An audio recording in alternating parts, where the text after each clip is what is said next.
अगर एक बार आपने सिंधी स्टाइल से बैंगन बना लिया तो इसे खाकर सब इसके दीवाने हो जाएंगे, ये मेरा वादा है आपसे। और इसे हम बनेंगे बहुत ही कम मसालों के साथ, जिसके लिए यहाँ पर मैंने लिए हैं बैंगन। तो यहाँ पर मैंने मीडियम साइज़ के बैंगन लिए हैं, ये बहुत ही ज़्यादा टेस्टी बनते हैं। तो चलिए इनको काटना स्टार्ट करते हैं। तो सबसे इम्पोर्टेंट बात है आपको पानी में डालकर ही काटते हैं ताकि इनका टेस्ट बना रहे। बिना पानी के काटने से इसमें कड़वाहट आ सकती है। अब हमें ये इस तरह से काटने हैं, बीच में हम इसे आधा कर देंगे। इससे क्या होगा, इससे आपको पता भी चल जाएगा कि इसके अंदर कोई कीड़ा है कि नहीं। और अब हम इसमें लंबे लंबे स्लिप्स देते जाएंगे और इसे नीचे तक नहीं लेकर जाएंगे। आप देख सकते हैं मैं क्या कर रही हूँ। नीचे जो बेस है ना उसे कायम रखना है ताकि बैंगन टूटे ना। बस हमने स्टफिंग के लिए जगह बना ली है, स्ट्रिप्स कर लिए हैं और बेस वैसा ही रहना चाहिए ताकि हम मसाला भरें तो मसाला बिखरे ना। और अंदर भी कोई कीड़ा हो तो आप उसे डिस्कार्ड कर सकते हैं। वापस पानी में रख देंगे ताकि ये काले ना पड़े। इस तरह से सारे बैंगन में अच्छी तरह से स्लिप्स दे देंगे और बेस इनका एकदम परफेक्ट है। और एक बात, इस तरह से भी आप डंडी समेत लंबाई में काट कर भी बना सकते हैं। अब ये सारे बैंगन मैंने काट लिए हैं और अब हम बनाएंगे इसके लिए मसाला। तो इसके लिए मैंने यहाँ पर 1 चम्मच नमक लिया है, आप स्वाद अनुसार लें। और 1 चम्मच भर के लाल मिर्च पाउडर, 1/4 चम्मच हल्दी पाउडर, 2 चम्मच धनिया पाउडर। जितना आपको लाल मिर्च लेना है उसे डबल ही ले लेना है धनिया पाउडर। बस इस चीज का ध्यान रखना है। तो यह मसाला आपका काफी सारा बन जाएगा। इसमें बहुत सारे मसाले नहीं डलते हैं फ्रेंड्स, तो भी बहुत ज्यादा टेस्टी बनते हैं ये। अब इन सारे मसालों को मिक्स कर देंगे। बस फ्रेंड्स इतने ही मसाले डलते हैं इसमें। इसके बावजूद भी इस बैंगन मसाले में ना पूरी दुनिया जहान का टेस्ट होता है। वैसे आप चाहें तो इसमें थोड़ा सा गरम मसाला और फ्लेवर के लिए आप चाहें तो लहसुन और अदरक का पेस्ट भी डाल सकते हैं, बहुत ही ज़्यादा टेस्टी लगते हैं। तो चलिए हमारा बेसिक मसाला तो तैयार है, अब हम स्टफिंग करना चालू करते हैं। तो सबसे पहले बैंगन को लेकर पूरा स्क्वीज कर लीजिएगा, उसमें से पूरा पानी निकाल लीजिएगा। और इसकी जो स्लिप्स हैं देखिए, इसके अंदर तक मसाले को भरना है, क्योंकि जितना ज़्यादा मसाला भरेंगे ना आप उतना ही टेस्टी बनेगा। ऊपर ज़्यादा मत लगाइएगा, बस स्टफिंग जितना लगाना है।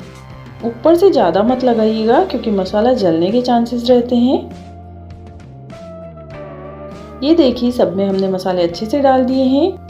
अब सबसे इम्पोर्टेंट टिप आती है फ्रेंड्स, इसे पकाना कैसे है। तो इसके लिए जो आपको कढ़ाई है ना फ्लैट बॉटम की होनी चाहिए, गोल वाली कढ़ाई नहीं होनी चाहिए। उसमें सब मिक्स हो जाते हैं, बैंगन चिपक जाएंगे, टूट जाएंगे, खिले खिले और साबित नहीं बनेंगे। तो खिले खिले साबित बैंगन बनाने के लिए मैंने ये फ्लैट वाली कढ़ाई यूज की है।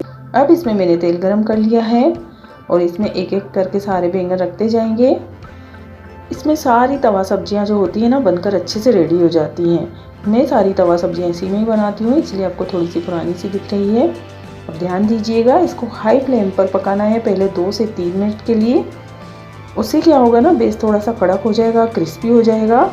उसके बाद ही इसे हम फ्लिप करेंगे, इसे पहले नहीं करना है। अब 2 से 3 मिनट हो गए हैं, ये आपको मैं फ्लिप करके दिखाती हूँ। इसका बेस कड़क हो गया है, क्रिस्पी हो गया है। अब यह सेफ है, सारों को फ्लिप कर दीजिए। और अब क्या करना है, इसको लोएस्ट फ्लेम पर पकने देंगे ढक करके करीब 6 से 7 मिनट के लिए। बस इतना ही टाइम लगता है इसमें। तब तक ये सॉफ्ट हो जाएंगे बैंगन। और आप चाहें तो बीच बीच में चेक कर सकते हैं, फ्लिप कर सकते हैं। इसे मैंने 6 मिनट के लिए लो फ्लेम पर रख दिया था। अब इसे फ्लिप करके चेक करते हैं। ये देखिए एकदम बढ़िया सा गोल्डन ब्राउन कलर आ गया है। यहाँ पर आपको तेल की कमी लगे ना फ्रेंड्स, तो यहाँ पर तो हम सिंधीज तो भर भर के तेल डालते हैं। आप चाहें तो साइड से ऑयल डाल दीजिएगा। मुझे देख करके ना ये अंदाज़ा लग रहा है कि ये पक गए हैं ऑलमोस्ट। अभी इसमें थोड़ी और कसर बाकी है, तो इसे ढककर पकाएंगे 3 से 4 मिनट के लिए। अब देखिए ये पक गए हैं, फिर भी मैं इसे फ्लिप करके पकाऊंगी क्योंकि मुझे लग रहा है कि थोड़ा कलर आना चाहिए। अब देखिए 3 से 4 मिनट के बाद ये पक गए हैं। तो अब ये बैंगन अच्छे से सॉफ्ट क्रिस्पी दोनों चीज़ें हो गई हैं। अब गैस ऑफ कर देंगे। टोटल बनाने में 12 से 13 मिनट लगते हैं, इससे ज़्यादा समय नहीं लगता। फ्रेंड्स ये रेसिपी इतनी आसान है कि हम सिंधीज तो इसे बचपन से लाइक करते हैं, खा रहे हैं। पूरी दुनिया जहान का टेस्ट होता है। इसे ना आप दाल चावल के साथ साइड डिश लेकर खा सकते हैं। देखकर ही मुँह में पानी आ गया है। बिल्कुल ऐसी शक्ल होनी चाहिए तभी लगेंगे सिंधीज बैंगन। तो गर्मा गर्म सर्व कीजिए और एंजॉय कीजिए।